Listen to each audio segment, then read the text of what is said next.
جو کچھ لوگ کہتے ہیں کہ جس سے محبت ہو اس کو چھوڑ دو، قیامت کے دن جب اللہ تم سے پوچھے گا کہ اے میرے بندے، تو نے میری خاطر اپنی کون سی محبوب چیز قربان کی، تو تمہارے پاس کہنے کے لیے کچھ ہوگا۔ ایسی باتیں صرف کتابوں میں اچھی لگتی ہیں، لیکن ان کا حقیقت سے کوئی تعلق نہیں ہے۔ محبت کر کے کسی کو چھوڑنا ایک گھٹیا ترین عمل ہے۔ محبت کرنا گناہ نہیں ہے، کیونکہ اگر ایسا ہوتا تو اللہ تعالیٰ کبھی یہ نہ کہتے کہ جس سے محبت ہو اس سے نکاح کر لو۔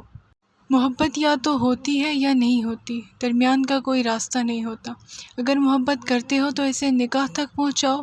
کچھ لوگ اپنی محبتوں کا مان رکھ کر اسے حلال تک لے جاتے ہیں، اور کچھ کی محبت مجبوریاں کھا جاتی ہے، اور کچھ کم ظرف لوگ ذرا سی آزمائش پر اپنی محبت کو بیچ راستے میں لاوارث چھوڑ دیتے ہیں۔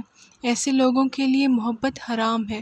جب محبت ہوتی ہے نا، تو یہ نہیں کہا جاتا کہ اللہ اگر وہ میرے حق میں بہتر ہے تو مجھے اس سے نواز دے، بلکہ یہ کہا جاتا ہے کہ اللہ اگر وہ میرے حق میں بہتر نہیں بھی ہے تو اسے میرے حق میں بہتر سے بہترین کر دے، کیونکہ اللہ آپ کی سی ذات ہے جو بہتر کو بہترین کر سکتی ہے۔ سچی محبت میں آپ ہر حال میں اس شخص کی خواہش کرتے ہیں، اور ایسی سچی محبت کرنے والوں کو میں نے نمازوں میں روتے بھی دیکھا ہے، اور ایسی محبتیں ہی سچی ہوتی ہیں، ورنہ وقت گزاری کو محبت نہیں کہتے۔